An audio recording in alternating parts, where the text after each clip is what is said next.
Buenas tardes, dando continuidad al estudio titulado Transmisión y cinética de eliminación de la infección por SARS-CoV-2 en individuos vacunados y no vacunados. Quien les habla la doctora Anaís García, residente del tercer año de Medicina Interna. Para dar un breve recuento de lo que es este estudio, tenemos que su objetivo es comparar la tasa de ataques secundarios y la cinética de excreción viral infecciosa del SARS-CoV-2 entre individuos completamente vacunados e individuos parcialmente vacunados o no vacunados en el Hospital de Atención Terciaria en Seúl, Corea del Sur. Este estudio se llevó a cabo desde el 1 de marzo del 2020 al 6 de noviembre del 2021 para la primera corte, que fue la de transmisión. Para la segunda corte, que fue la de cinética de eliminación, fue desde el 20 de julio al 20 de agosto del 2021.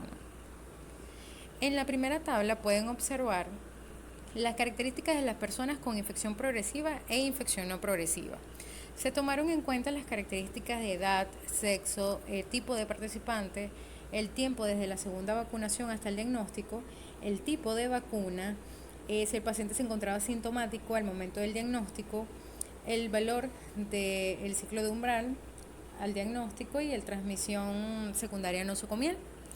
Se incluyó un total de 173 personas, como pueden observarlo en la tabla, de los cuales 106 eran trabajadores de salud, 40 eran pacientes hospitalizados y 27 eran tutores o cuidadores con COVID-19. La mediana de la edad fue de 47 años, de los cuales 100 eran mujeres, que representaron un 58%, y 73 eran hombres, que representaron un 42%. Ninguno de los individuos de esta corte tenían antecedentes de una infección previa y 50, que representaron el 29%, tuvieron una infección recurrente. La mediana de tiempo desde la segunda vacunación hasta el diagnóstico fue de 98 días. 40 personas con una infección avanzada, que representaron un 80%, habían recibido la vacuna de AstraZeneca. Los trabajadores de salud, fueron los más comunes en el grupo de infección progresiva que en el grupo de infección no progresiva, que representaron un 42%, que venía siendo un 84%, frente a 64, que representaba un 52%, con un valor de P menor de 0.01. 0.001, quise decir. Pasando a la primera figura, esta se llama valores de umbral del ciclo en el momento del diagnóstico en casos de infección progresiva y no progresiva, de la corte 1. En esta no hubo diferencia significativa en la proporción de personas sintomáticas en el momento del diagnóstico.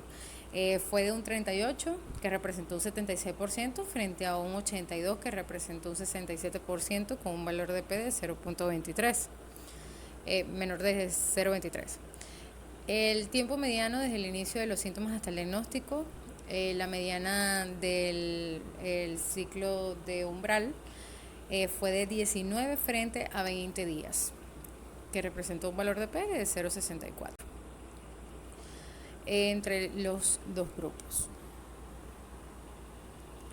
En la figura número 2, titulada Asociación entre el valor del umbral del ciclo en el momento del diagnóstico y las semanas desde la segunda vacunación hasta el diagnóstico, debemos tener en cuenta que, sin embargo, entre las personas que habían sido diagnosticadas sin haber sido puestas en cuarentena y que tenían el potencial de transmitir el virus en el hospital, la tasa de transmisión nosocomial secundaria fue menor en el grupo de infección avanzada que en el grupo de infección sin avance, que fue un 3 de 43, que representaron un 7%, frente a 29 de 110, que representaron un 26%, con un valor de P de 0.008. No hubo asociación entre el valor del ciclo de umbral y las semanas desde la vacunación hasta el diagnóstico. En esta tabla es similar a la primera que les mostré. Sin embargo, de esta primera corte fue que tomé los datos para realizar la tabla tetracórica, por eso la plasmé en esta diapositiva. Siguiendo para la tabla 2, estas son las características de los individuos con infección irruptiva e infección no irruptiva de la corte 1. Esto fue después de la aparición de la variante Delta que fue desde el 1 de julio hasta el 6 de noviembre del 2021. En esta se realizó un análisis donde la variante Delta fue que comenzó a convertirse en una cepa dominante. Eso fue en el 2021. Durante ese periodo ocurrieron 49 casos de infección por avance y 34 casos de infección sin avance. Los trabajadores de la salud fueron más comunes en el grupo de infección irruptiva, que fueron 42, que representaron un 86%, frente a 18, que representaron un 53%, con un valor de P de 0.03. No se encontraron diferencias significativas en la proporción de personas sintomáticas en el momento del diagnóstico. El tiempo desde el inicio de los síntomas del diagnóstico fue de un día.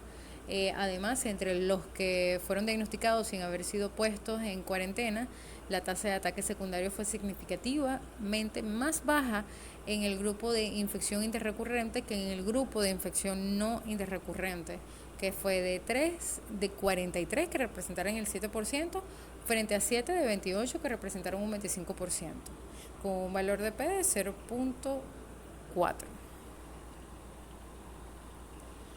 Ok, pasando a lo que es estas figuras, que son la cinética de carga viral en pacientes levemente sintomáticos con COVID-19 según el estado de vacunación. Tenemos que en la figura A, la carga viral en los individuos completamente vacunados, que son la línea gris, y los individuos parcialmente vacunados, que son la línea azul, y los no vacunados, que representan la línea amarilla. Las cargas virales genómicas disminuyeron con el tiempo en ambos grupos y las cargas virales fueron similares entre los dos grupos desde todos los puntos temporales. En la figura B, sin embargo, aunque los individuos completamente vacunados mostraron virus viables en el cultivo celular hasta 4 días después del inicio de los síntomas. Allí pueden verlo en la gráfica azul, se graficó en azul. En la C, la figura C y D, estos fueron los individuos parcialmente vacunados que mostraron virus viables en el cultivo celular hasta 8 días después de la aparición de los síntomas después de la aparición de inicio de los síntomas, y de los individuos no vacunados hasta 10 días después del inicio de los síntomas, como lo pueden ver allí en la figura 3C y la figura 3D.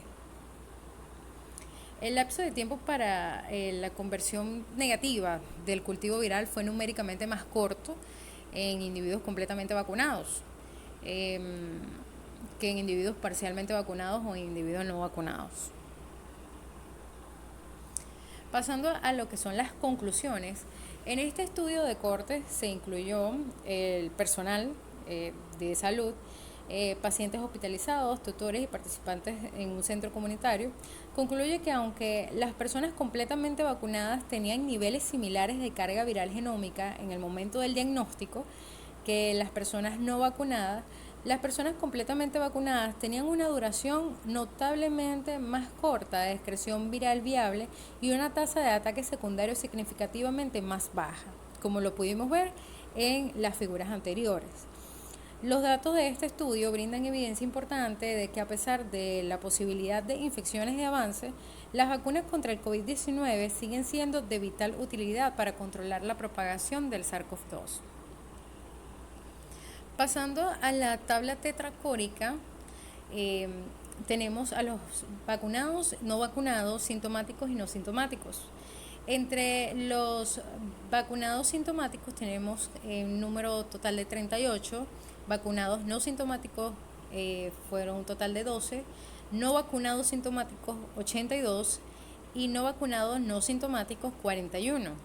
Todo esto nos dio un total de 173 pacientes y se calculó el odds ratio multiplicando A por D entre C por B, dando un total de 1.58, lo que nos habla del alto riesgo de transmisión de los pacientes no vacunados.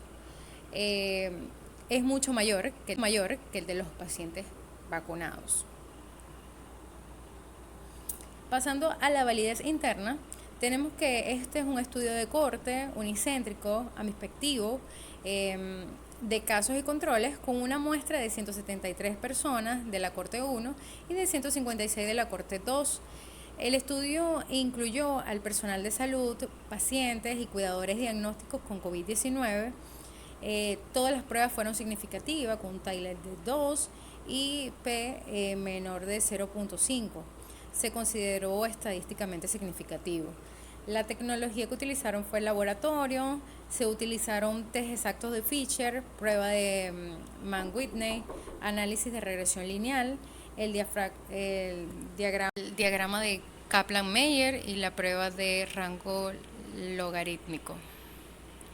Pasando a lo que es la validez externa, el diseño de este estudio puede ser aplicable y reproducible en otros estudios. Sin embargo, es necesario extender el periodo de tiempo y ampliar la muestra para evitar los sesgos. En cuanto a los niveles de evidencia y grados de recomendación, fue utilizada la clasificación de Sackett. Para ella se le dio un puntaje de un grado de recomendación B con un nivel de evidencia 2B, que habla acerca de los estudios de cortes individuales de baja calidad. En cuanto a la matriz FODA, sus fortalezas es que las pruebas no son invasivas, la toma de muestra es sencilla, teniendo en cuenta que eran 12 cc de saliva que se colocaban en un frasco y se entregaban todos los días a primera hora de la mañana antes de desayunar y tomar agua y de comer. Se entregaba desde su primer día de hospitalización hasta el día que ellos se iban.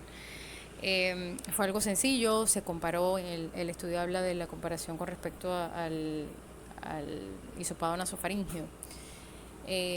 La tecnología utilizaron fue el laboratorio. En cuanto a las oportunidades, es disminuir el riesgo de propagación del virus de SARS-CoV-2.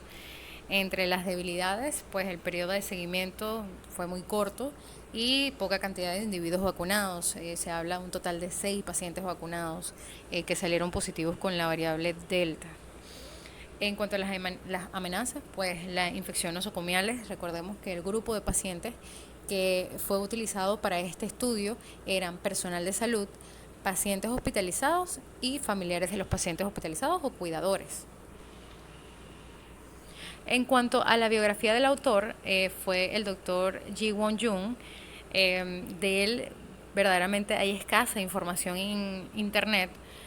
Tiene muchos estudios que ha realizado, entre ellos ha sido colaboradores también. Él trabaja en el Departamento de Enfermedades Infecciosas del Centro Médico Asan de la Facultad de Medicina de la Universidad de Ulsan, Seúl, Corea del Sur, en la Oficina para el Control de Infecciones Asan Medical Center, Seúl, Corea del Sur, y lleva hasta la fecha 176 publicaciones registradas y la última fue en julio del presente año, disculpen.